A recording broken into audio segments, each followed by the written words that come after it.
So the next option is going to be, I come in here, I get my hand in, right? I go for this choke, and he puts his arm in front, right? Yep, so I'm going for this choke, he puts his arm in front. I'm gonna start to drop my chest down here to collapse this frame. Now, usually he doesn't have his thumb in yet because I'm here tight, right? I got it tight, but he brings that in front. Yeah, so I can start to beat this. And now I drop it down with my chest. I'm gonna pick his head up. Now I can free my grip, and I shoot my arm through, okay? Now, after I shoot my arm through, right, I have his head picked up. I wanna chop my wrist into his neck, and then I keep that tension so his head is still up, right? I don't wanna do this. I don't wanna chop up, bring his arm through, and then let his head fall. Okay, I've lost all the tightness here. Okay, so I pick his head up, I shoot my arm through as deep as I can, I'm turning and I'm starting to look at the ceiling, right? And now I chop, I keep his head up.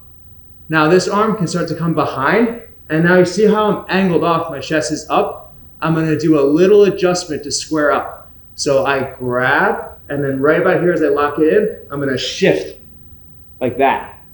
Now to finish this, I'm actually just gonna stay on top, and I'm gonna start to pull my forearm into his throat, and then I'm gonna flex all the muscles in my chest, and I'm gonna squeeze in together, okay? So I'm using all the muscles of my back, my chest, my arms here, and I'm just flexing and squeezing right up into my chest.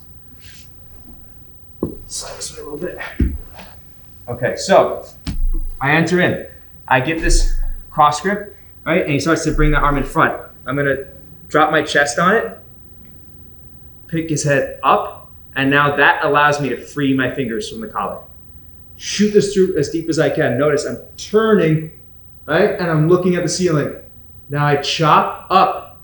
When I chop up, I'm using the blade of my wrist in his neck. I'm curling that towards me. I keep his head up. I don't let it fall.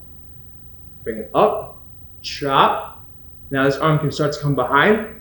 I'm gonna catch my bicep, and then right as I'm locking that in, that's when I do this adjustment. When I do that adjustment, it's bringing this blade right under his neck, okay, on his carotid artery here. So here, I'm through deep and I'm almost curling around his neck, right, towards his spine.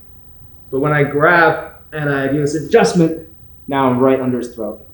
And now I'm gonna squeeze to get the tap, okay?